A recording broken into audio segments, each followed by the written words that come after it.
All righty, welcome back to another episode of the Auto Hawker Show. Tonight we have the American Southwest here. Southwest, how you doing? I'm great. How you doing? I'm doing lovely. Just sitting here drinking water. Just got done from a hunt, unsuccessful hunt, but any day in the woods is better than no day in the woods. Amen. So, for most of my audience, they've probably not heard of you. Um, I would like you to explain who you are and what you do and more or less what you maybe see of yourself and hope to do with yourself and your online presence. Yeah, my name is Thomas Wayne Riley. I'm from Georgia. Lived all over the place though. Now I'm in New Mexico. Um, I have been obsessed with the American Southwest since I moved to Oklahoma at 16 years old, and I got my degree in archaeology. Don't use it professionally, but it was fun to learn that stuff. And a couple of years ago, I decided I was looking. It was like 2020 era, and there was a lot of time, free time. And so I was like, I need to listen to some podcasts about my favorite place in the world. But there weren't none. So everyone I knew was like, well, you like to talk. Why don't you just start one? So I did. So I have a history podcast on the American Southwest. My first episode was over the bison.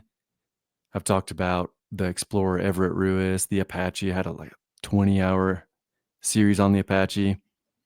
A lot of stuff in there. And now for the past couple months, I've been on a series on the Civil War in the Southwest, which is That's like a a that's amazing. That's I knew, in high school when we had these old dusty books that nobody ever read from the library, and I would check them out, and they were kind of like set in these little stages of American history. And there was just one book called The Civil War, and it was the dustiest of the books.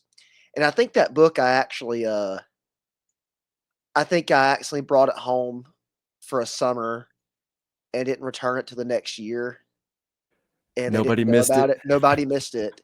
Um, but that book had a portion about the American Civil War in the Southwest. And now I'd always known that they'd fought it out west in the sense of the Trans Mississippi Theater out in Arkansas and Texas and Missouri and Oklahoma.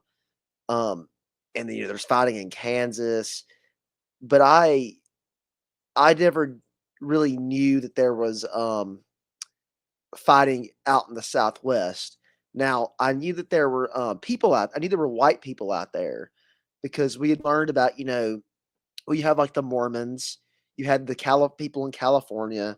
We always heard about the pioneers going on the Oregon Trail. So obviously Oregon's the final destination, but we never really thought about oh, like there's you know this isn't just some empty quarter.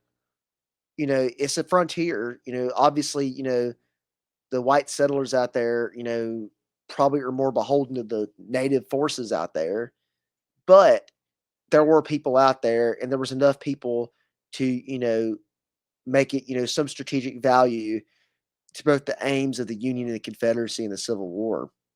But what I was going to say is that you talked about that you got this started because of the your interest in the Southwest, and that there's not much going on in the Southwest, and I would say it's true with the Southeast.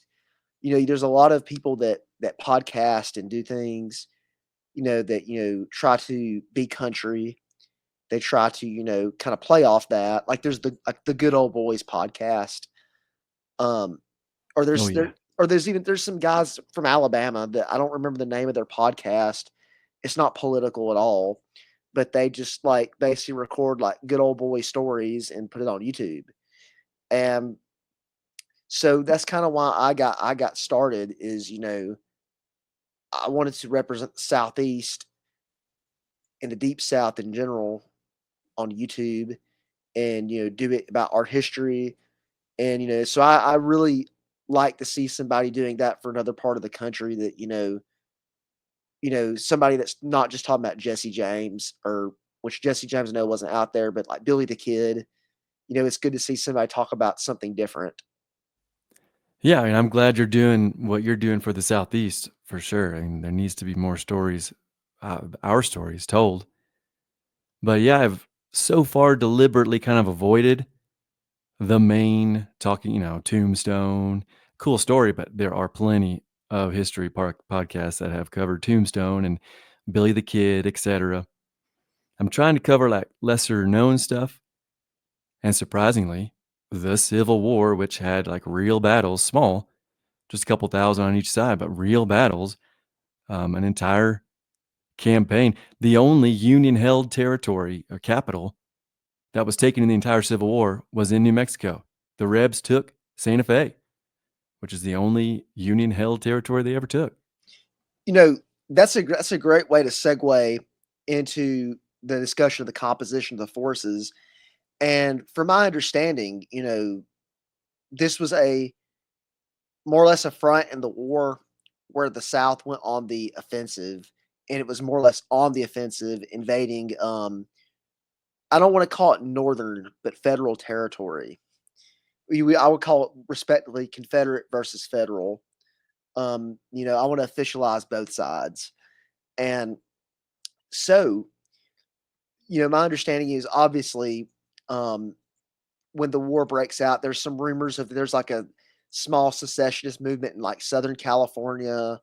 Um, Albert Sidney Johnston, the guy that was general at Shiloh that got killed for the Southern troops, he actually was out in California when secession happened, and he led a group of California riflemen basically back east on horseback.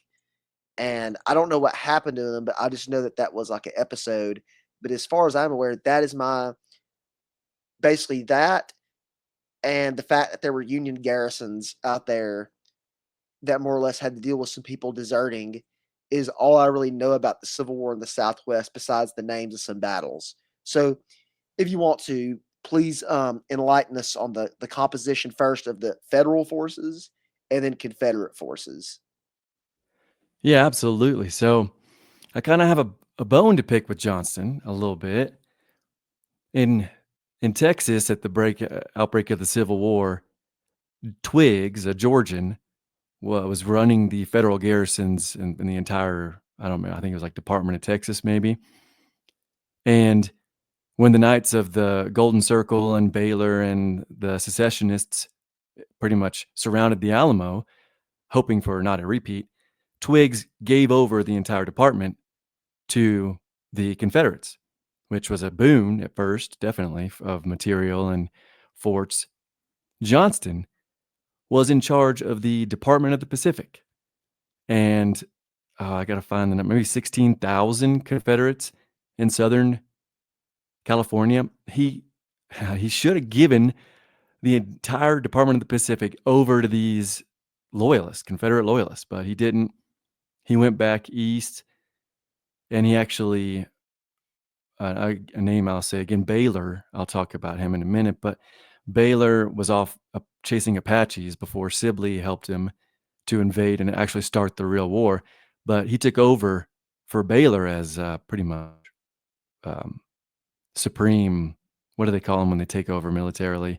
He was like the governor, the military governor of the new territory of Confederate Arizona. And he went on an ill-fated raid that nothing happened, and he gave up. And then he was like, "I'm going east," and he took Baylor's brother and a couple other, maybe 1,000 more, back east. And so it's like, oh, Johnson could have, you know, however you feel about it, but he could have really helped the South there. But yeah, unfortunately, he did meet a bad end. Yeah, and I've been to the spot where he died at Shiloh, and it's it's kind of a solemn place because you can almost see where it almost makes sense the way he died, the geography of the place. He got shot leading this charge up a hill, and it's not really a hill, but it's more like an incline.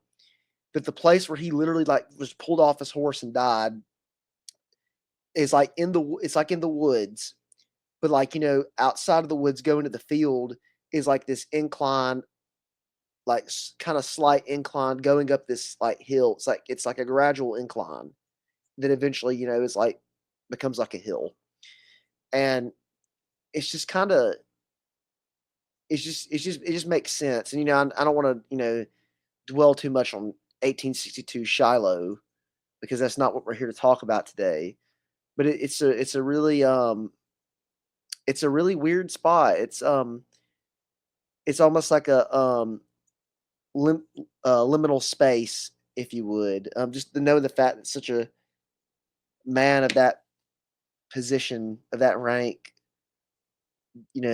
died there at that very spot you're standing at, even though it was almost 200 years ago, really now. Yeah, it's sobering. I visited the 3 major battles in Arizona and New Mexico, 2 of them in New Mexico. I visited both battlefields in New Mexico, and the terrain of both, it's one's a mountainy forest, similar, I reckon, to, like, the Appalachians and over there, but still, it's like, how did they fight a huge battle here? And then the other, there's a battle in Arizona at Picacho Peak. They're saguaros. You don't imagine the Yanks and the Rebs fighting around like the quintessential Western saguaro. But yeah, So, no, you don't. And there's not even a lot of artwork really depicting those battles. And I guess when I was like asking you like the composition of these forces, where are the majority of these troops coming from? Like where like are most of these like we'll start with the Union first. Are most of these guys just regular pre-war soldiers that felt like they didn't need to leave their forts and are more or less just being called out to fight, more or less to fulfill their duty to their office rather than feeling like any kind of partisan for the conflict. And I'm guessing most of these Confederates are probably just, militias and companies and things like that coming from Texas. that's absolutely correct with the Texas one. Yep. The North, the Federals, when the war started, a whole bunch just left and went home to their respective militias in their states. And there really wasn't a push from DC for them to stay there. They didn't think it was going to be a theater. They weren't overly worried. So the leader of the Federals was Canby, E.R.S. Canby. He was actually Sibley's brother-in-law. But Canby, he held a small force. I mean, at Fort Craig, he had 4,000 soldiers, and almost half of them were New Mexican militia. The rest were just, yeah, Federals who stayed on. I mean, none of them outside the New Mexican volunteers were from the West. But in the Battle of Glorieta Pass, they got there. Well, yeah. Anyway, the Battle of Glorieta Pass, that's a little different. They had a whole bunch of Coloradans. Once they realized the Rebs won a couple battles, took Albuquerque, took Santa Fe, and then they were on their way to Fort Union. I mean, if they took Fort Union, that the West was done. And so a whole bunch of Coloradans hiked through like hurricane force winds and snow from Colorado Springs down to Las Vegas, New Mexico, Fort Union area in like 3 days, which is pretty impressive. So, and then there were 1,500 men from California under Carleton who never participated in any battles, but they were on their way. So yeah, most of the Federals were just they were already there. They didn't want to go fight in the East. They just stayed. And after the rebels left, more troops from Kansas came, but they were too late as well. But yeah, the Confederate soldiers were almost entirely Texan. There were maybe a handful of Germans, but the Germans also, there were like 10,000 Germans in Texas that were kind of fifth columners, wreaking havoc behind the lines, actually, but that's a little outside of the scope. But it was mostly Texans for the Confederates, some Germans. There was a Cuban I quote a lot because he kept a journal. So yeah, and then when they got to New Mexico, they did have a bunch of New Mexican militiamen, but a lot of them were actually Anglos and New Mexicans who weren't mustered into federal ranks, which at one point they go to a town called Socorro. Sorry. And the rebels do. and just a local guy showed the rebels the stab wounds from the bayonet he got from the Federals who were trying to recruit him, and he's like, "I can't leave my family." So, not too many New Mexicans signed up with the Confederates, but a lot of them were pressed into service for the Federals, and in almost every battle. And there are books that talk about this, like the forward to one of the books I read, biased book, just praise the New Mexican militiamen. But in all the other ones, at every battle, they are like, "I'm done," and they go home. They leave. Now, what's the like the when I say like the outfit of these men, I don't mean literal uniforms, but are we I know we're talking a lot of like militias. And I know a lot of the in the east, a lot of the regiments and things in both the north and the south were, starting as militias. But would the term militia more or less actually apply to these men? I mean, I imagine a lot of these men, don't have uniforms. They don't have, they don't have guns that are being used back east. I imagine it's almost like most of these groups are probably armed posses on foot or on horse, and they're more or less just being thrown at each other under flags. Could you maybe go into talk about that a little bit? Oh, absolutely. The Federals are pretty organized, and the first rebels to enter New Mexico for this offensive, it was an offensive territory. They were trying to expand the Confederate Empire, essentially, was Baylor. And Baylor, he and his men, they kind of were militia. Baylor's an interesting character. He was also kind of, a hothead, but he had, he was fun to read about and talk about. Baylor led pretty much a militia. They went from San Antonio all the way over to Fort Bliss, El Paso, and then walked up the Rio Grande. And then after him, a couple months, a half a year later, was Sibley, Henry Hopkins Sibley. He was like a Mexican American war hero. They called him the whiskey keg general because he was in a lot of pain, but he also drank a lot. He had his 4th Texas Mounted Volunteers, his 5th Texas Mounted Volunteers, his 7th. They were kind of more organized, but still, yeah, they did not have all the best stuff in Texas was sent east. So they got their own horses, their own guns, their own machetes, their own shotguns. A lot of these guys were armed with only shotguns, um, and they had no uniform. As a matter of fact, their whole plan was to procure guns, food, clothing from New Mexico. But obviously, they did not study the conquistadors who took New Mexico because they thought the same thing. And the land gives nothing in New Mexico and especially Arizona. So for almost the entirety of the campaign, these Rebs wore blue Union uniforms. But Baylor was, yeah, more of a militia. Sibley's brigade was more organized into, yeah, just these, yeah, pretty much. Now, I have heard that when the war broke out in Texas, that and I think this might maybe play more like into cowboy kind of myth, but that the majority of the men in Texas tried to enlist in cavalry units, and there were so many horsemen from Texas that they actually started making people that showed up with their horses. They basically told them, "You're going to have to just be on foot." You're just like they told whole companies of men, "Okay, we already have enough horsemen. You're just going to be like infantry dudes that own horses." And I guess that's how like you get these mounted riflemen, like in the Western theater of not to confuse people, but like the Western theater is in like Shiloh, Chickamauga, all that stuff. But were most of these regiments and stuff, were they infantry or cavalry, or was it kind of just more like how you'd find it like out east in a sense? It was a bit of both. Every one of these guys went to New Mexico with a horse. None of them came back with one. And about in the first major battle of Valverde, a lot of them, because they're mounted, so they ride into battle, tie the horse up, and then shoot from their feet. They all tied up their horses near this Mesa de la Contadera, where they like kind of rode down and kind of surprised the Federals. And once the Federals noticed that they were all tying their horses up in one spot, they just pointed their cannons and just slaughtered all of the mounts, essentially.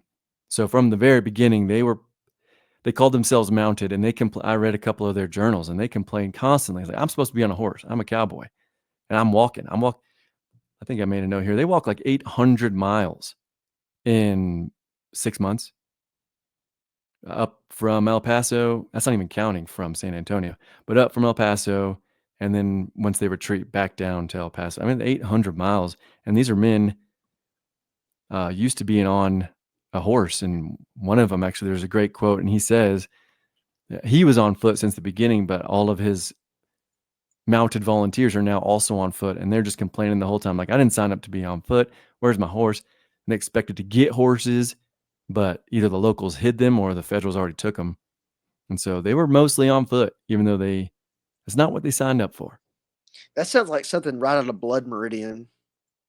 It really does.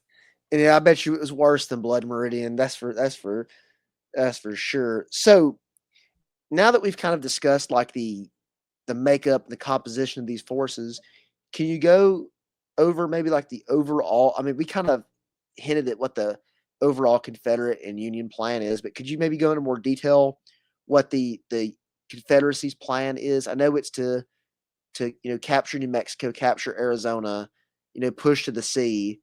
Um, but I'd rather you as the expert tonight talk about that. Absolutely. And that was the key is to push to the sea. Jeff Davis, I think he was Secretary of State or Secretary of War, when he got the Gadsden Purchase, and that was for the sole purpose of putting a railroad from the southeast, all the way to the Pacific. At some point, right before, actually, I don't remember when now, but Mexico offered to sell Chihuahua and Sonora to the United States. So this was after the Mexican-American War.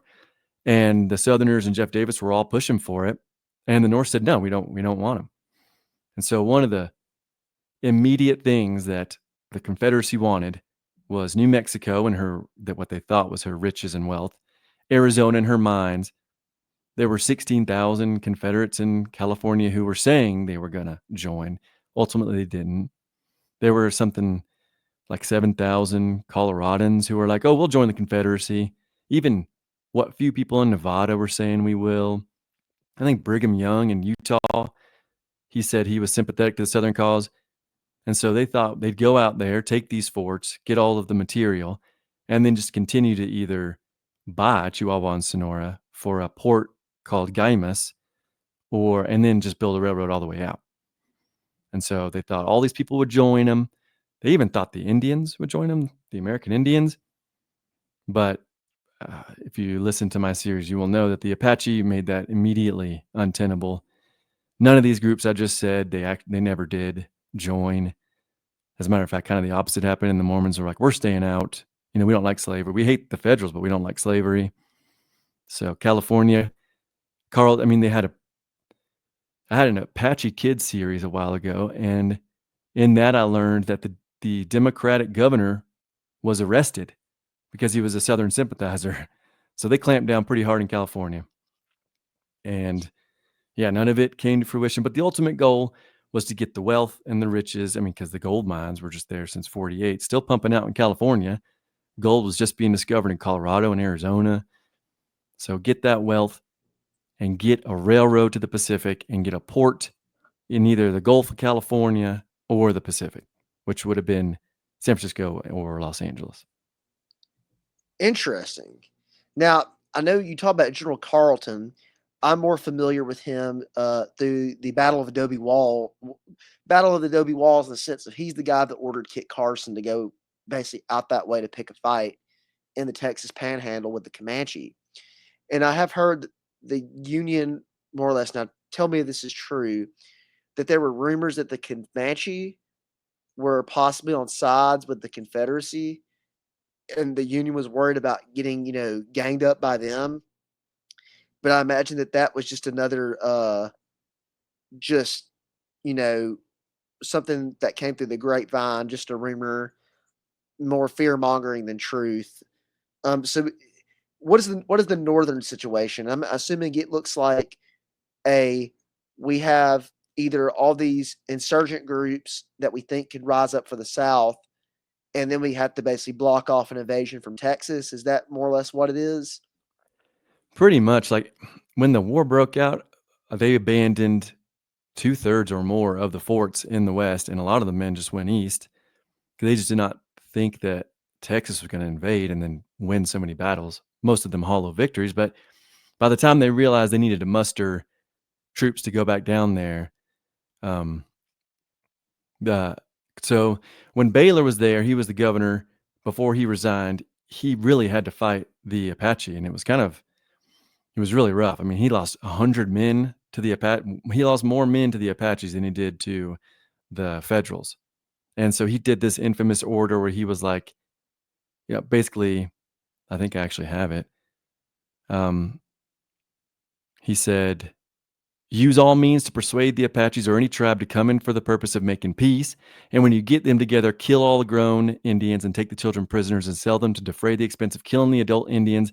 Buy whiskey and such other goods as may be necessary for the Indians, and I will order vouchers given to cover the expense, etc. Basically, he's saying kill them all. And then at the end of that letter, he says this is permitted by the Confederate States of America government. Now, when Jeff Davis found that out, he got mad and fired him essentially and kept him in Texas. But when the Federals came in, the California column was about 1,500 men, made their way through the desert. They had a couple skirmishes in Arizona, like Picacho Peak and Stanwyck Station. Again, saguaros in the desert. It's just funny. But when he got to New Mexico, he had the same Apache problem. Baylor got fired. Carleton declared himself military governor of New Mexico and declared martial law and did the exact same order. Kill all the Apache men and bring me the women and children. Yes, I I know of that through listening to somebody's series about the Battle of Adobe Walls, because he had that order for the Navajo, and during this time, Kit Carson was campaigning against the Navajo, and he forced them on the Llano Estacado, and that was the order, and Kit Carson refused to follow that order. Yeah, Kit Carson fought at the Battle of Val Verde. Uh, quick, really cool side note. A couple weeks ago, I went to an archaeological seminar talk in Santa Fe, and my friend afterward, I was too full, we missed it, but he was like, "Let's salvage the night." He's a Freemason, whatever, and so he's like, "You want to come to the lodge? I'll show you Kit Carson's actual rifle." So I got to hold it. I got to put it. I got to do the ramrod. It was really cool.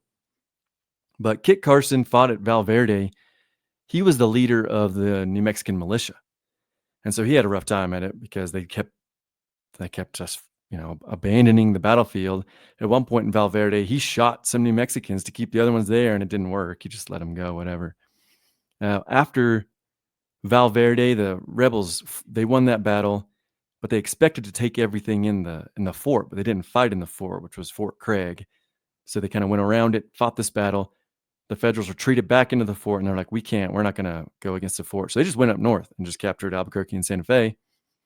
And Kit Carson was stuck in Fort Craig the entire time until the Rebs retreated. And then Carleton got there and, told him, gather up the Navajo and put him in Bosque Redondo, which was on the Llano Estacado or right next to it on the Pecos River. And yeah, he did it, but he didn't enjoy. Oh, I think he quit, actually. He said, I didn't come to fight Indians. And he retired to his ranch, I think, near Las Vegas, New Mexico. But yeah, Kit Carson,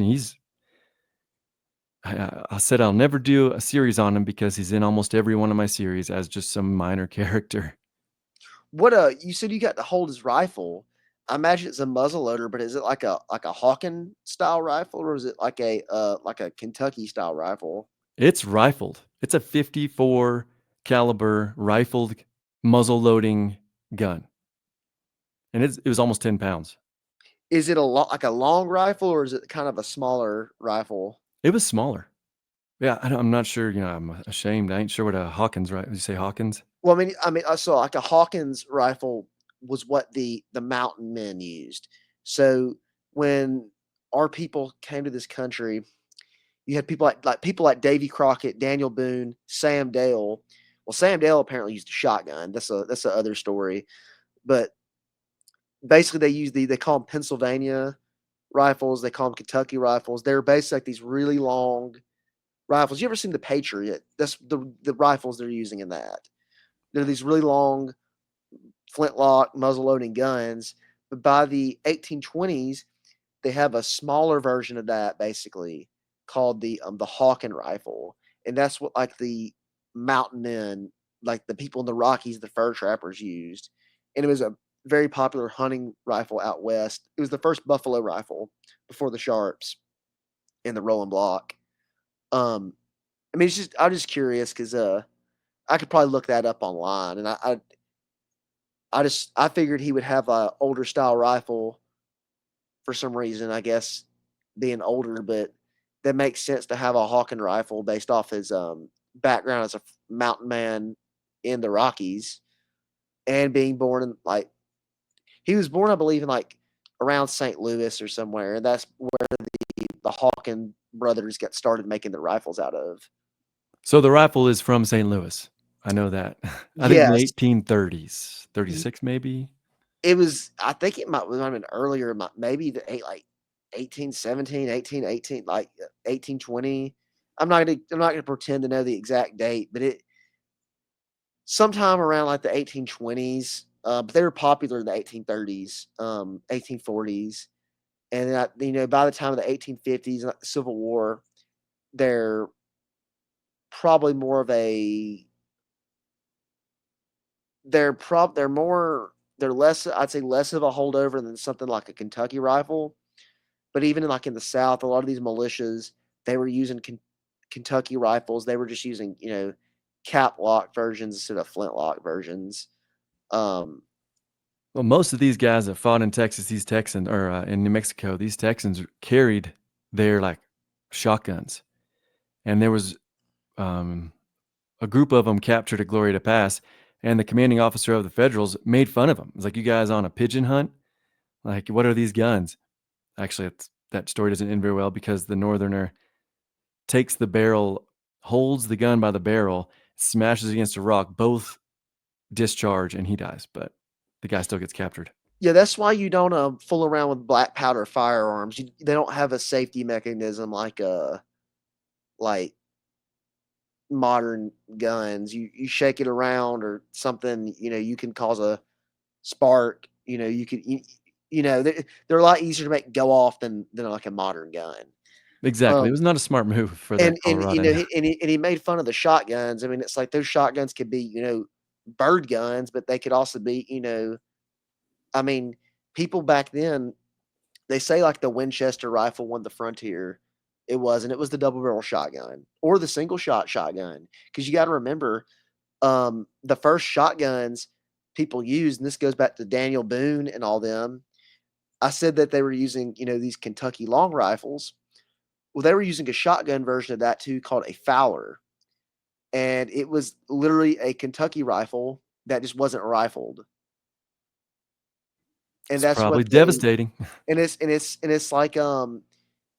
like these shotguns, they're powerful. They're not just trivial guns. I mean, these something you can find videos of people using 12 gauge, black powder, double barrel shotguns. I believe it. Yeah. I mean, these Federals down in New Mexico came to fear the shotguns because the rebels would charge right up on them and then unload, and you don't miss with a double barreled shotgun. At Valverde, the rebels were pretty much pinned down. It, Valverde battlefield it was on the Rio Grande, like, but the Rio Grande had changed. So it's just this mess of like washed up sticks and cottonwoods and branches. And I went there, and I don't know how you fight in that. It's sandy, and you can't walk without tripping. But at one point, the Federals, Canby came in from the fort and kind of messed up the whole thing for the Federals. He moved a whole bunch of men off the guns, and 750 rebels charged a couple hundred yards towards these cannons and then jumped over the sand embankment and took out all the artillerymen, and then took the guns and fired them on the Federals and won the battle. Shoot. Um, Well, that probably gives us a good transition over into the campaigns. What was the order of these operations and these battles, like from more or less, I guess, from start to finish? But a lot of our guests are listening. They probably want to hear, okay, what were the big battles? What happened in them? Maybe how they were fighting, because we look at like the battles in the East, and we see massive amounts of men in lines, things like that, which is not the case. I don't want to blow it. You go to a place like Shiloh, the fighting was pretty much all man to man, cover to cover, um, people fighting, in our more kind of our style of combat. That wasn't the case for all battles, but that kind of fighting was more prevalent in the Western theater of the Civil War, and in certain battles in the East, like the Wilderness, in Virginia. There was some trench warfare in Petersburg and places where they literally were storming over the top and just fighting in trench warfare. Close quarters, things of that nature. So if you could just again, I guess, go through more or less a list of the battles, order of events, and maybe talk about some standout battles, kind of what happened in those battles, and some antidotes from those, or antecedents. Yeah, absolutely. Um, so the whole kind of campaign was about a year long. Half of it was fighting, and then half of it was just sitting around and then eventually retreating. So the first major confrontation was Baylor. He came up from El Paso, sorry, went to a town called Mesilla, which is right next to Las Cruces, like on I-25 now. I think it's like 40 miles north of Fort Bliss and El Paso. Came to a fort called Fort Fillmore. And the Federals had it pretty well garrisoned. And it was, they had the day when they knew they were coming, they put up all of um, uh, the defenses, and they were stringing lines between trees and poles to stop cavalry. And Baylor and his men saw that and were like, we're not doing that.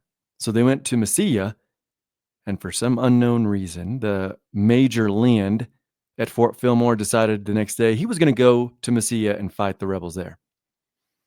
It did not work out. In any of these campaigns, in New Mexico especially, if the enemy's moving, you see the dust from 20 miles away. That big a group, it's sandy, it's dusty. Baylor knew that they were coming just from the dust. And so he ordered his men into a cornfield, and he ordered his men onto the top of the little pueblos, little towns, like if you can picture the flat roofs of pueblos. And there's one road in there, and it's raised because both sides are like cornfields and then kind of wet. So they're just walking, the Federals, on this raised trail to Mesilla, and then at the signal, Baylor's men all fired and just tore up these Federals, and they ended up retreating. There was a funny, the cannons got there first and started firing into Mesilla, and none of them hit their position. They all fired over the heads, or they were bounced through the streets. And the residents of Mesilla in July of 1861 actually declared themselves for the Confederacy. Tucson did too. And so this was like a Confederate stronghold, and it would become the Confederate capital of New Mexico during this time. But Mesilla was full of people who were sympathetic to the rebellion. And so the whole town laughs and is literally jeering and laughing at Major Lind, who can't hit anything. And so they started to get angry, and they came and approached, and then they just got fired upon. And then they were treated, and then they got fired upon by their own men. Lind gets back to Fort Fillmore, and he's got hundreds of women and children in the fort because I don't know what they expected, but they didn't. He should have pushed them on up, go up to Albuquerque, go up to Santa Fe, go up to Fort Union, leave the territory, but they didn't. And so he had all hundreds of women and children, and like 1,000 soldiers, 700, I think, Yanks, and like 300 New Mexican militiamen. And at 1:00 at night in July in southern New Mexico, he decided that they were going to abandon the fort, and they were going to walk all the way to, I don't know if you know where Ruidoso is, but there's a fort over there. And he was going to go through essentially White Sands National Park, which is just a hot, horrible place. He was going to lead them all 100 miles away. And of course, as soon as the sun rose, Baylor and his forces saw the enormous smoke or dust in the air. So they mounted and they caught up to him. Not even a battle.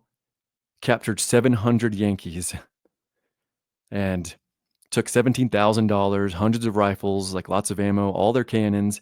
And Major Lynn was disgraced, essentially. So from there, Baylor just fought the Apaches. He went down to Mexico and caused like an international stir for a little bit. And then Sibley, Brigadier General Sibley, which I just ordered the Confederate Encyclopedia or the Encyclopedia of Confederate Generals, and Sibley is not in it. And I'm a little upset about that, but that's all right. So Sibley gets there he's got like 4,000 men now, and they go up to Fort Craig. And I went to Fort Craig last October. It's on the Rio Grande. It's surrounded by mountains. The other side is where they detonated the Trinity bomb. I mean, it's just a desolate, dusty place. And then they all kind of line up, 4,000 men, essentially. Let me look at my notes. I want to get the numbers just right. So 4,000 Federals are sitting at Fort Craig with Canby and Kit Carson and the New Mexican Volunteers. And Sibley's got 2,500 men. So they get to within 1,000 yards of the fort. And they, again, Canby could see the dust. So he lined up all his men outside, all his men on the ramparts. All his cannons are right there. He's got the American flag flying. And the rebels get there and they're like, we can't take this. Like, there's no way. And there's a funny quote from a Texan. I didn't get his name, but he goes, "Gee Willikins, Captain, I ain't half as mad at them fellas as I was before they showed up so many men. Let's go home to mother." And so ultimately they're like, we can't take this fort. So they kind of cross the river and go around this huge black volcanic mesa de la Contadera. Why does this sound like Blood Meridian? Because he probably knew some about it. He probably knew a good bit about it, honestly. I mean, he lived in Santa Fe for a long time, so he may have learned about it. But they go around the fort, and then they kind of talk about it. They're like, do we take it or do we just engage them in battle over here? And again, Sibley, his last campaign before the Civil War was in New Mexico with Canby fighting the Navajos. So he's very well aware of the territory. And he's like, there's a place over here. It's flat. It's a shallow crossing. We'll engage them there. Well, Canby thought the same thing. So a couple of days later, they met up at this place called Valverde. Oh, yeah. But before that, there was a really great anecdote of the IED burrows. I've heard this story before. Actually, the first Civil War reenactment I went to my freshman year of high school, it was part that and part camp because it was a Labor Day weekend, and I had a friend that did reenactments at the time, and it was basically like a whole like weekend spent at this thing, and we had this really cool night where basically he brought us in to the unit he was with, and you picture it's like end of the summer, Alabama not deep south. I mean, this is like northern Alabama, so it's not like like New Orleans, but it's hot. It's mosquitoes. Um, it's nighttime, and the only thing the only light that's out is the lamps, these old like oil lamps, and these the white canvas tents, or the like literal fires that are going out. And we spent probably like 3 or 4 hours outside this camp picking these old dudes' brains about every crazy event, every ghost story, every whatever, the Civil War, and the IED donkeys. That was the one that they made sure to tell us. So you go ahead and tell that one. So it's a really great story. And, with these kind of stories, you always wonder if they're real. But in my research, I found like an article at the U.S. Army Military History Institute by a Dr. Conrad Crane, who says While this saga of the mule bombs was reported by Mark Twain and in the post war battles and leaders of the Civil War, historical evidence for it is sketchy at best.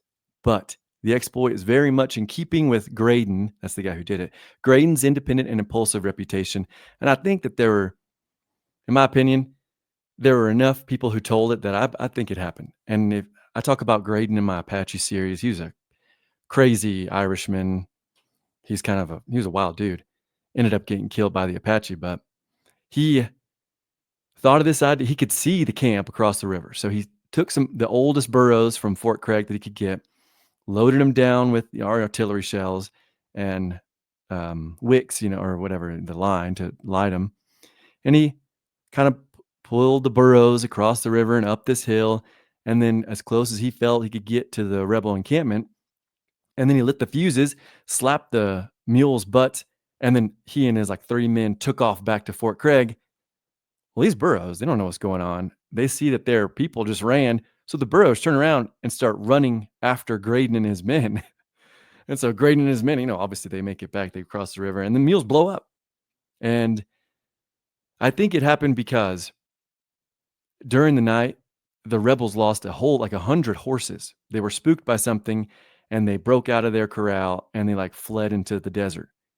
And I imagine it was this bomb, this burro IEDs that blew up, spooked the horses. They lost a bunch of horses.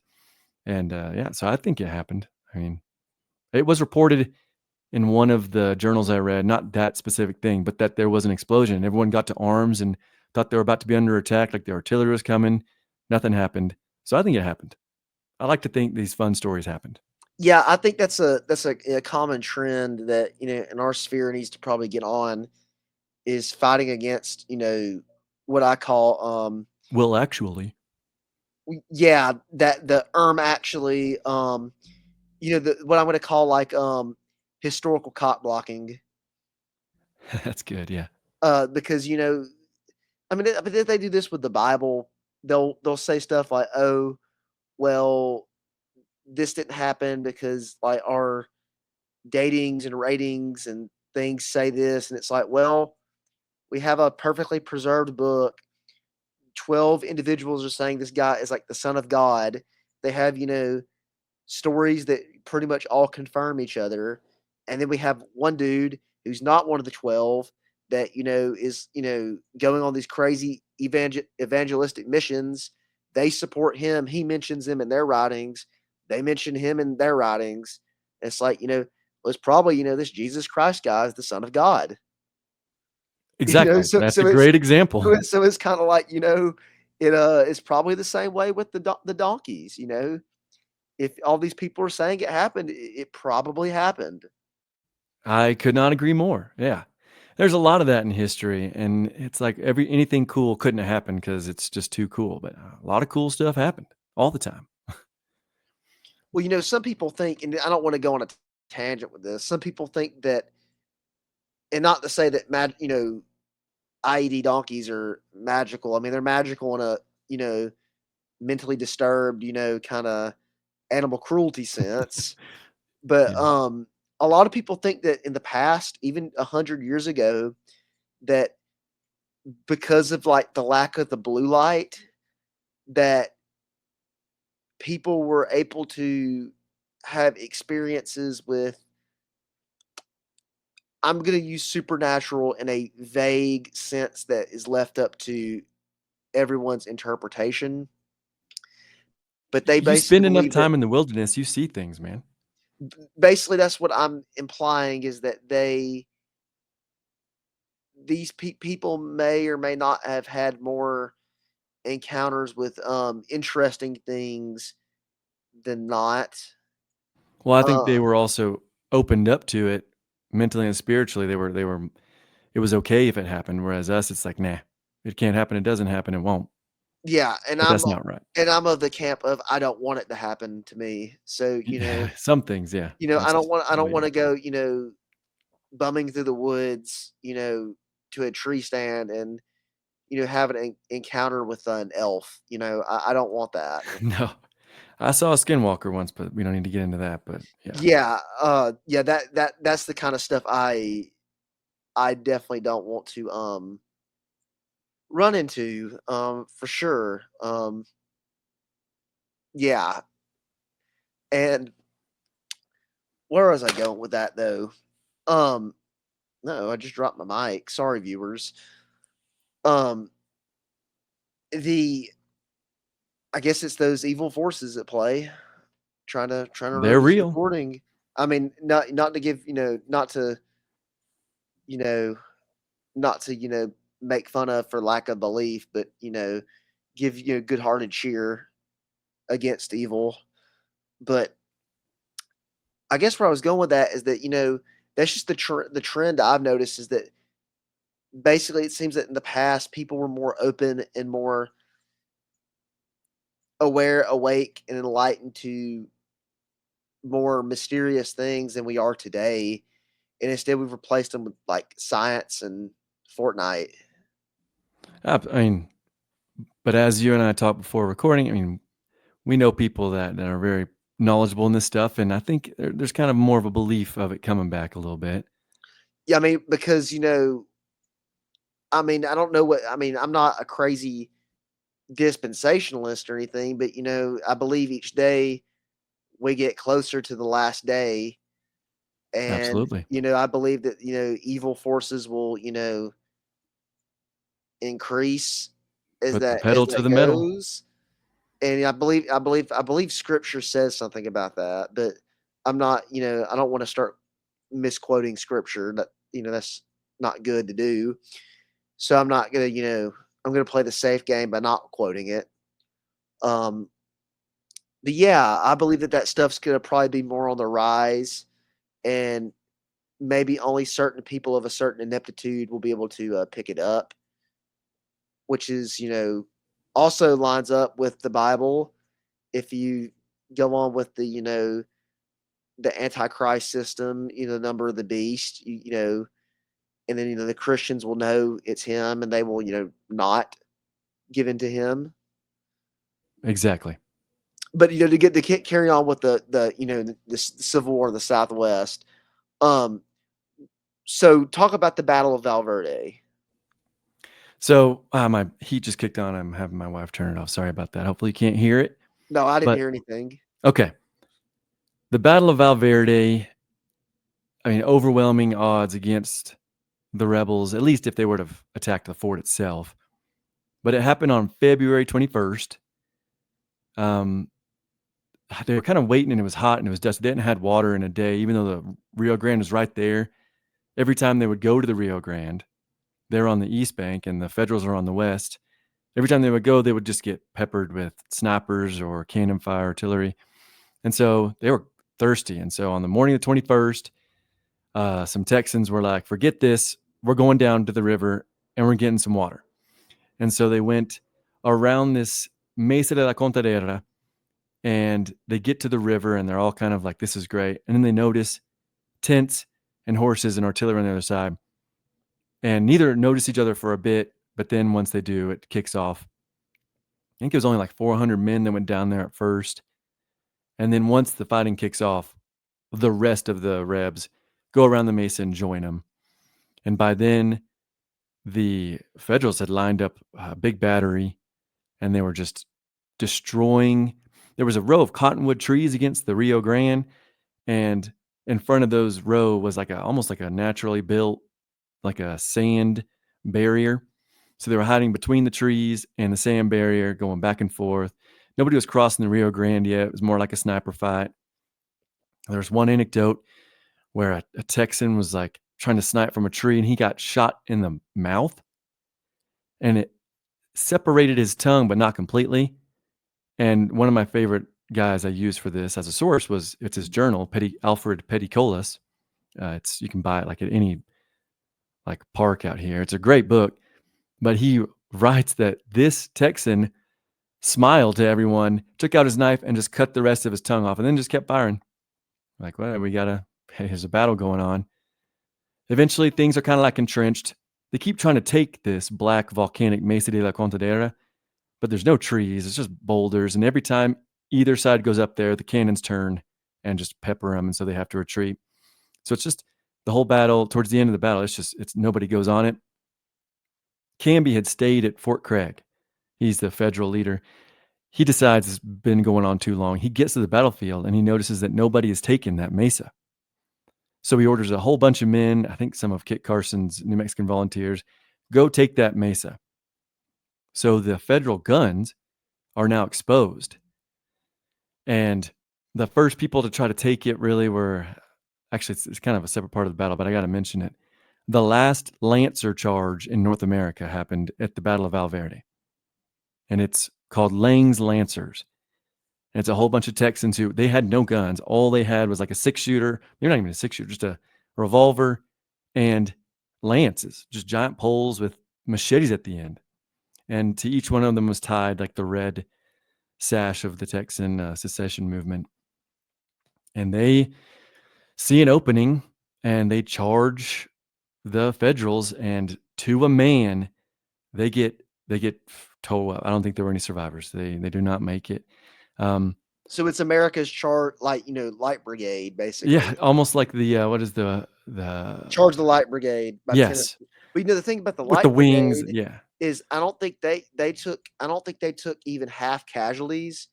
It was just a really stupid blunder. But the thing about the Light Brigade is they actually met their objective. They got to those Russian cannons, and I believe they actually neutralized them. yeah, that It's did just they not happen it's for just Langs. it was just that it was a really like stupid move that worked. I guess, maybe Lang's men shouldn't have used lances. They should just use guns. But I mean, the rebels were told, I mean, only a few rifles. Like, if you see a rifleman go down, go make sure he's okay and take his rifle, because well, they all had just had shotguns. you know, you know, uh, the Georgia State Militia was going to use pikes Wow, because apparently, and I should have known that. I kind of looked into it. Um, Gun ownership, from my understanding, there's more people today in America that own guns per average than people owning guns back in the antebellum period. Now, I think after the Civil War, that did increase drastically. That makes sense. But I'm under the impression that not as many people own guns. So a Well, lot of it's these people certainly are true showing for the the wars Rebs, never shot one. Yeah, that's very true. It's very true. I mean, more people in the South probably had guns than people in the North. But I mean, but the from my North had the capacity to create them and hand them out. that is true. And that's what matters more in a war. Yep, yep. I talk about that charge in I quote some journals. There's a Coloradan kid I quote a bunch, and he was even like, "Those are the bravest men I've ever seen." Like, even after, so the leader of the Federals, he saw what was happening, and he lined his men up as they were being charged at, one on their knee, one above them, and he was like, "Hold, hold, hold," and then fire, and they just, yeah, it didn't work out for Lang's Lancers. I do talk about this whole battle in my 6th episode of the series. But eventually, Canby gets to the battlefield, sees the mesa is unoccupied, tells men to go get the mesa, but leaves his guns vulnerable. 750 rebels under Colonel Green, a great guy actually. They charge, they jump over the barriers and just shotgun everyone, turn the guns on the Federals, and won the battle. So I'm But guessing most of the fighting is infantry fighting with just Confederates using shotguns charging Union infantry positions. yep, exactly. There are like 3 main federal positions, and they're each on the western side of the Rio Grande. And the rebels are on the eastern side, and they just occasionally try to cross, and then eventually Kit Carson forces his New Mexican volunteers across, but they get mowed down. Nobody wants to go across the river, but the trees that the rebels are using are just, by the end, they're all limbless. They're gone. One rebel jokes that he thought maybe the Federals were on a contract to delimb the trees. But during that battle, they lose almost all their horses, unfortunately, that were there. I mean, there were still horses at the camp, but all the ones there were lost. But they took the guns.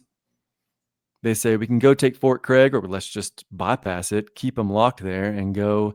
Because now the Federals have an army under Colonel Steele at Peralta and Mesilla, in Fort Fillmore, and now they got Sibley and his brigade. And so they decide, we needed the stuff in the fort, but let's just go north. And they took Albuquerque, they took Santa Fe. Nope, both without firing shots. Both times the Federals fled before the rebels got there. And one of the problems is Sibley, he wasn't present for a single battle.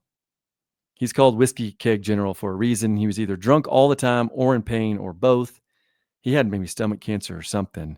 So he drank to relieve it, but it may have made it worse, So he was never present. So it's really up to these guys like Greene and Shropshire and just these awesome, as usual, awesome leaders of the Confederates. And so they go up north, and they didn't go fast enough. Sibley kept them there for too long. So some Federals went up to Albuquerque and burned the storehouse. Most of the equipment, most of the food. I mean, they got there and there was molasses burning like in the streets. And they're like, well, we needed that. And so they go to Santa Fe, same thing. Everything there was burned. Canby's wife was actually in Santa Fe at the time.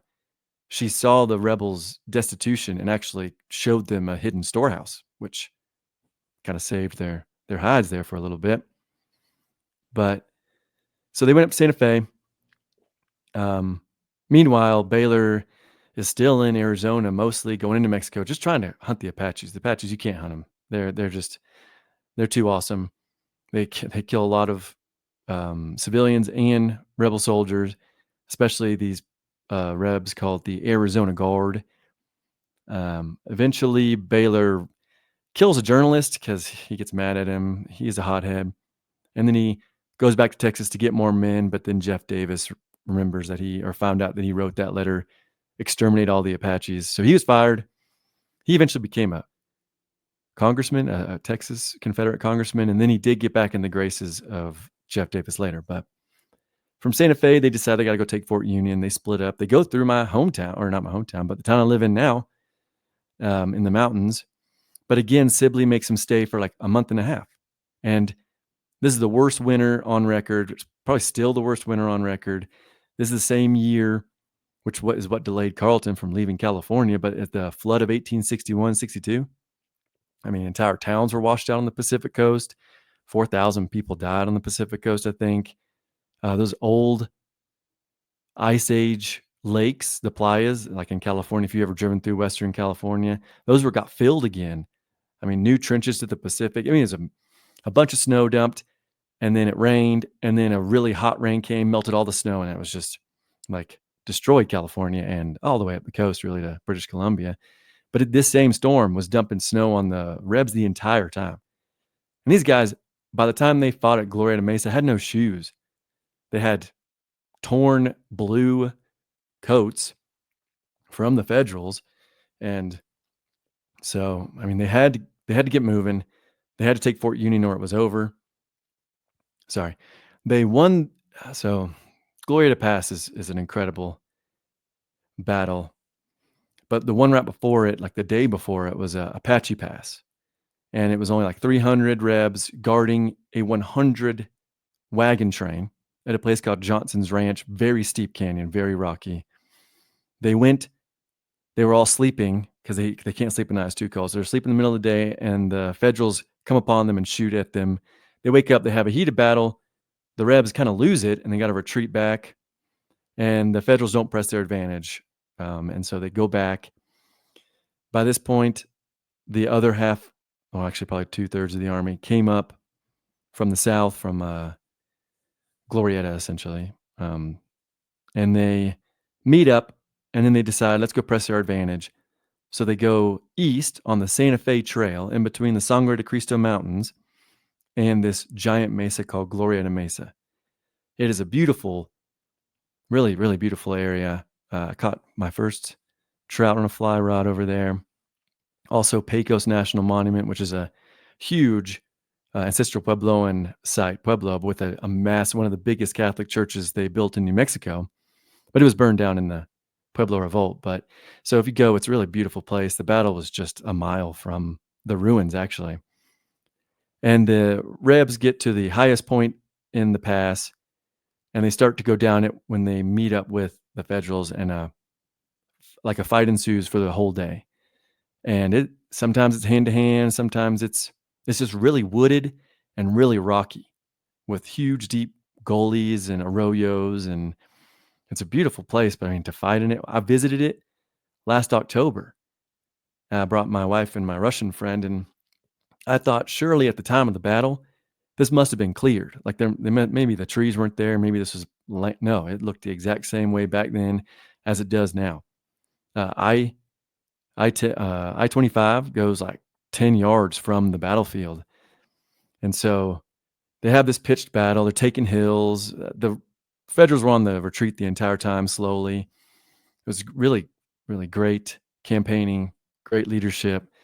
I mean, charges in open. There were a couple open fields. The Rebs charged. They would get pushed back, but they would keep charging. They took the high ground where their cannons were, and the sharpshooters. This place called Sharpshooter Ridge. Eventually, the rebels beat. These were mostly Coloradans. They just got there from that long march I talked about earlier.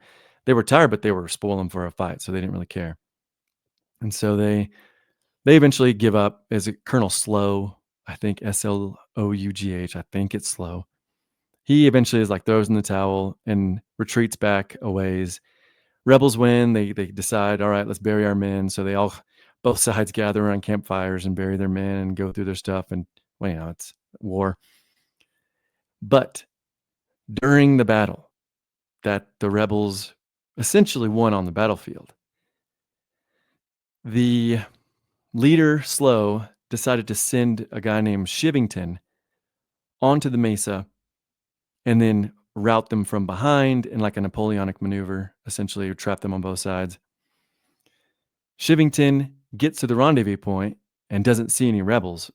And so he sends out some New Mexican scouts. And he's like, go see what you can see. They come back and they say their entire wagon train is unguarded. So they go down this extremely steep, rocky cliff. One of the Coloradans I read his, or somebody quoted him in one of the books, and he was like, some of us went down on our feet, some of us on our head. They're just tumbling down this really steep thing. A 5-minute battle ensues. The Rebs either go to the rest of the rebels over on Glorieta Pass, or they go to Santa Fe, and they burn the hospital tent, and they burn all 100 wagons.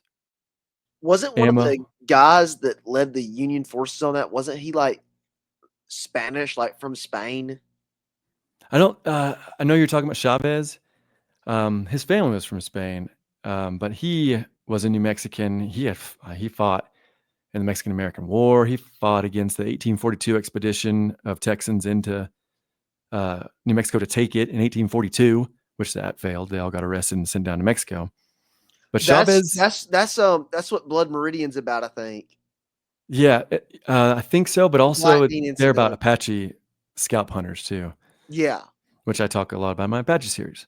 But yeah, I mean, Shivington and Chavez burn like everything, their food, their ammo, their clothing. So while they're kind of burying their dead over there, these rumors start to trickle in. And so they're like, oh, well, crap. So they go back to Johnson's ranch. They see all their stuff burning.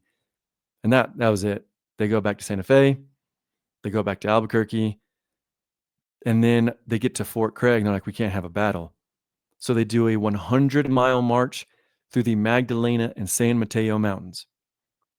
And I went to this San Mateo. I camped in them just to kind of see what was going on there. And it's beautiful mountains, but just rocky. There's only one water hole every day. They were in there for 7 or 9 days. The trail of men was 50 miles long. They had no shoes, no clothing, no food. I mean, they had to shoot deer and bear and whatever they could find. It was an Apache stronghold too, so they had to be leery of arrows. And one of my favorite quotes was, I think, maybe it was Sibley, somebody, maybe Petticolas, the guy who wrote the journal. He's like, this reminds me of Napoleon crossing the Alps. And Sibley later says, yeah, you'll be remembered as the greatest march since Napoleon. All these guys knew a lot about Napoleon. But yeah, so they 100-mile march, it's just horrible march. They get down to Mesilla. They stay for a week. They hear that the California column's on their way. And so they're like, yeah, you know what? Sibley's writing Richmond at the time, like, we need more men. And Davis and Robert E. Lee together say, okay, we'll give you 2,500 men, all the horses you need, everything, like, and we'll send them over right away. Sibley got this letter, took a look at his men, and were like, never mind, don't send them. So they went back to Texas. That could have won them the war. I mean, not the war. It could have won them the theater. It, I believe that it would have, because the Federals were just as beat up, and there were 1,500 men from California, but they had been in 2 battles. I didn't talk about those because one was Stanwix Station. It was like 5 Rebs under Sherrod Hunter fighting like 100 men, shot a German like Federal in the arm, and they retreated and called for 400 more men. And so like 500 Federals were approaching, and the 5 rebels were like, let's leave. And they get to Tucson, and right up north of Tucson is Picacho Peak. And like, again, about 10 rebels fought off a much larger Federals unit who retreat. But then the 1,500, there was only like 30 rebels in Tucson under Hunter, and they were losing more men to the Apache than to anything. And they thought maybe the Pima, O'Dom, the Papago over there would have sided with them, but they just, they didn't. They're like, yeah, not our fight, really. What? So what is the what? So people talk about the Apache, and is it almost like they talk about how they're so hard to get? Is it the fact that the Apache are like just so maneuverable? They're on horseback riding around, or is it more like they almost blend into the wilderness, and it's like they're almost like a. Have you heard about the mythical creature a hide behind? I have not. So like it's a lumberjack folklore that a hide behind is like this creature. Basically, it's like when you're walking through the woods, it like comes up behind you and kills you. Like it either like bites you or like breaks your neck or bites your neck, and you'll never see it because it's always hiding behind something. And the way you're describing these Apache almost is like you'll never see them. If you see them, you're dead. It's almost not like they run away. It's that they can like run back and blend into the mountains, into the atmosphere. Is that kind of what the Apache are like at this time? That is exactly true. I mean, the Spanish and then the Mexicans fought the Apache for 300 years before we even got to the West. 300 years, and they never subdued them. I mean, they would do what Baylor said. They would gather in all the Apaches, say, hey, we'll have a peace treaty, and get them drunk, and then kill them in the night, like while they were sleeping. Geronimo's mother and wife died that way, actually, which is why he was such a mean SOB. But they, growing up, torturing animals, getting pain done to yourself, that was part of becoming a man. They would hold water in their mouth, run up, 2,000 feet up a rocky mountain and come back down, and they still had to have all that water in their mouth. They were expert mountain men. And they, if they took loot and they were going to get overpowered, they just dropped the loot, dropped the horses, and they would just flee on foot. I mean, the Apache War still went on to like 1890. And once the Rebs leave, that's all the Federals do is fight Apache and Navajo. And the Navajo, that was much easier. And they rounded them up, took them to Bosque Redondo with the Mescalero Apaches, and the two were enemies, so that was rough. But the rest of the time, up until the 90s, they were fighting Apaches. I mean, it took General Cook, and his like massive overhaul of how the U.S. military does things in Arizona to fix the Apache problem. And that was using Apache scouts, like 10 men, mountain men, and burros instead of horses. And that's what did it. You just had to act like the Apache to get them. Interesting. So is the Battle of Glorieta Pass kind of like the final battle of the campaign? Is that really it? Yeah, pretty much. The Picacho Peak happened a couple of days after, but over in Arizona, maybe a month after. There was another battle at Peralta on their retreat down from Albuquerque to the mountains before they get to Mesilla. And that one, the Rebs get to this town, and the locals were sympathizers, so they held like a fandango, like a party. They're drinking, they're playing music, they're having a good time. And then the Federals show up in the middle of the night under Canby, but he decides not to engage until the morning, which probably saved the rebels. But this town, he didn't see it at night, Canby, but the town it's all rodeos and fences and ditches for water. And so they could not successfully take the town. And the battle eventually just became a artillery battle, and just the men stayed out the way until a sandstorm came and the rebels used it to escape. They're like, all right, we're gone. And since Canby and Sibley were brother-in-laws, I mean, they were whispering on the Union side, like, he's letting him go. Like, he's letting him go. But he wasn't. There's just no way to safely take that little town. That's kind of the burning question I've had this whole time is what is the dynamic? Is there a rivalry between them? Is there like I gotta outdo them? Or is it more like a feint where like, man, like I really don't want to have to go fight against my relation? That's what Canby's people thought, certainly. Um, I mean, at one point, some of the rebels, Petticolas especially, and Bill Davison is another journal I loved. But he's like, I would have taken half a Canby over Sibley any day. So I mean, both sides weren't too thrilled with their commanding officers. Not the commanding officers above them. They all loved him. But like Sibley, and who spent his whole time in a tent drunk or in a carriage being pulled by horses, and these men had lost their horses and they're on foot. And Canby's men were like, why aren't we engaging? We could take them. Because on their retreat down, before they do that 100-mile march through the mountains, they left in the middle of the night because the Federals were shadowing them on the other side of the river the entire march down for, I don't know how many miles, 100 miles. They called them their blue shadow. At one point, a rebel got on a donkey and rode over to the bank and was like, are you guys like sick in the head? I wish I could find the quote. I say it in my episode. He's like, you guys sick in the head? Are you guys damned fools? I think is what he said. And they answered with lead. And so he took their answer kindly and rode back to his rebel forces. But then that night they just went into the mountains and disappeared. Now, did the Texans have any plans to try to go back? Yes. Baylor eventually got back in the good graces of Jefferson Davis. 15 days before Appomattox Courthouse, Jeff Davis authorized a new invasion of New Mexico. But obviously, that did not happen. But I mean, these rebels by the end hated New Mexico so much. I mean, they were writing in their journals like, I will be a good man for the rest of my life as long as I never have to step foot back in New Mexico. I mean, it was really cold, snowy, windy, dust storms, no water, alkaline water when you find it. Everything's thorny. It was rough. It sounds like it, and it really sounds like it's almost like a Confederate Vietnam.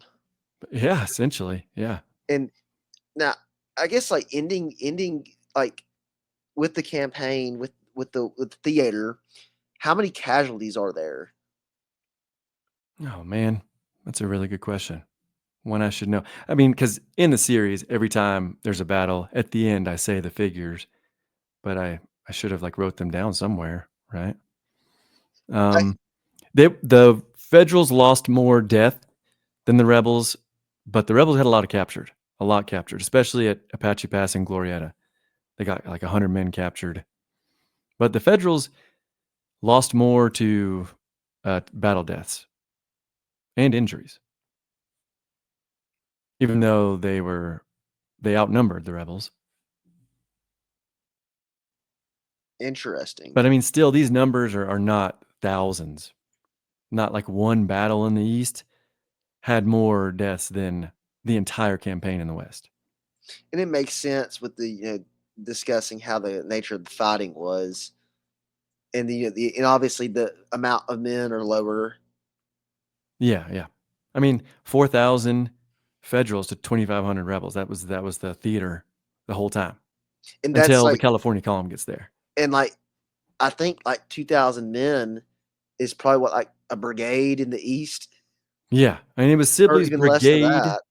but I mean, one of the book my favorite book was written by a guy named Donald Frazier, uh, Blood and Treasure: The Confederate Empire in the Southwest. That was a fantastic book, and the only book I read that was even remotely sympathetic to the South. I mean, I read probably 10 books. Most of them ended the Civil War part either before or at the halfway point of their novel, or not novel, their book, because then the other half of the book was talking about Indians. And like they would just blow through or not even talk about these. They would get dates wrong. One was published like 3 years ago, and it got the dates wrong and the commanding officer's names wrong. And it's like his praised book, and I'm like, what is happening? I mean, how do you get something? Because they just don't care. They don't care about the Civil War part. They just wanted to get through that so they can get to the Indian part because that's what sells. That's what Could you everyone wants to hear. could you talk maybe a bit about like did they try to recruit like Indians and like frontiersmen and more like kind of almost like social outcast types into these campaigns? I wonder why like the Texas Rangers weren't involved. Some of the commanding officers were Texas Rangers of the rebels. There were a lot of there's a lot of stuff going on in Texas at the time, like on the Mexico border. Maximilian got there, and the Juaristas, being armed by the British and the Union, were raiding South Texas at this time. So the Texas Rangers are kind of occupied with Mexicans in South Texas, and they were afraid of a federal invasion by sea on the Texas coast. I'm also aware that there was the Comanche were a constant threat, Oh yeah. that the Comanche Wars never ended, and that actually during the Civil War, the raids basically almost like picked up to what was almost like 1840s levels Oh, they raids. they did. So when the Civil War started, and I said most of the forts were abandoned, and all of the federal troops were pulled back east. On their way back east, they stopped at a place called Apache Canyon. Or no, not Apache Canyon. Oh, shoot, it's been too long. They stopped at this very famous canyon in the Chiricahua Mountains, and they captured Cochise and they killed Cochise's brother.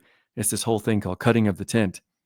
From that day forward, Mangus Coloradus and Cochise declared war on what they called the White Eyes. And that just happened to coincide with all of the federal forces leaving the Southwest and abandoning the forts. So they thought, we did this. We just caused the white man to leave. And with the federal forces, the the Americans, the people occupying this place since the end of the Mexican American War, they were like, we are going to be unprotected. So they left too. They went to the South or wherever they came from. They left. So the place was very depopulated the moment the war started. And the Apaches thought they did it. Like, we did this. And so they increased their raids and they increased their barbarity and their depredations. And when the rebels got there, it was such a small force, they just kept it up. And then when Carleton got there, it was a bigger force, but they kept it up. I mean, eventually Carleton would capture Mangus Coloradus and using an ex-Confederate, actually, who switched sides at the end of the war, Jack Swilling. But he would capture Mangus Coloradus and kill him. And as like hey, stop messing with us. But no, Cochise just got more mad and picked up the fighting until the 1870s. Interesting. I know, and I say that a lot, interesting, and I really do mean it's interesting. It's just I have no other word to really use. But I'm also aware too that with these like Texas Rangers and stuff, they're fighting Comanches. They're also you have like Terry's Texas Rangers who are. I mean, it makes sense. Most of these men are literally going to go join the Confederate Army to go fight east. Exactly. Yep. And that was a big problem too. I mean, in the beginning, Baylor, he recruited frontiersmen. He recruited men that remembered the Compromise of 1850, where they almost got New Mexico. They remember the 1842 expedition, and they wanted New Mexico. By the time Sibley got there, it was tougher to recruit. Sorry, losing my voice here. Oh no, you're good. You're good. I'm getting that way because I've kind of had these sinus problems. I'd say the last few weeks, and it's left my voice kind of scratchy, and I've ran out of water. Oh yeah, man, I I'm got like sick I'm on like those Christmas. I'm Still like sick. those poor Confederate soldiers out in New Mexico, no Oh, water. yeah. Now they lost a lot to disease and death too, just from the exposure alone. That's why Canby's wife, obviously a unionist, gave him a hidden storehouse full of food and clothing. Yes, sir. It makes sense. Women are definitely usually the more emotional rather than rational. Mhm. Yep. You know, uh, I guess you'd say not complexion, but complex. I Mhm. guess so that makes it makes a lot of sense. Do you have anything? I think you've kind of really knocked through everything that we had planned for this episode. Yes, sir. I guess do you have any closing notes about like an overview or what people you want people to know more about concerning these events? Well, I have my American Southwest podcast, and the 10th episode will be released tomorrow. And I can kind of, my favorite author for this series, that Donald Frazier, he summed up the whole thing in this great epilogue. But I didn't want to do that in the series. But I'll read like one paragraph here real quick, just to kind of like hammer it home. That sounds lovely. So, Sibley's failed adventure might have provided one of the few prospects for Southern independence. The creation of a Confederate empire would have secured Western wealth and European recognition. The hopes for the campaign had indeed been high, much greater than what history has remembered. But the dream came to a tragic end. The empire, like the Confederacy, was not to be, despite the investment of so much blood and treasure. I thought that was a great way to end his book. It was great. That's I mean that's pretty good. That's a lot. I didn't think we would be really ending tonight's episode with a quote, Yeah. a good quote too. Um, as always, again, you can find me on Twitter at Otto Wolfhelmson. That is a capital O, capital W. And you can find me on Substack at autohawkersubstack.com. Autohawker.substack.com. There we go. And again, I'll link you in the video. I'll link your Twitter account. That's what I do. Okay, great. Yeah. And I'll link your YouTube channel as well. Yeah. I And also it have theamericansouthwest.com somehow. I got lucky. Yes, sir. So yeah, I guess you already plugged yourself with that. So if you want to plug yourself again, or you think you've done it enough, No, I'm good. um, Thanks you for having me, man. This was well, great. this I thought it was going to be good, but I think this I think this might be the best. Mm, I don't know if I can say that. Uh, I'm just going to plug my ears. I think this might be the best episode we've recorded so far on this channel. Well, thank you, sir. I appreciate that. Yes, This has sir. been great. Yes, sir. And I'll be looking to definitely have you on more videos. So I'll be planning stuff with you. I have another video to make on a Wednesday that's going to be in a completely different direction, a completely new venture. So I'm hoping that goes well. So just keep your ear to the ground, eyes in the sky I will. to hear from me, and same with you viewers as well. But other than that, this has been the Auto Hawker Show. Thank y'all for listening in, and y'all have a good night. Be safe, and God bless. God bless.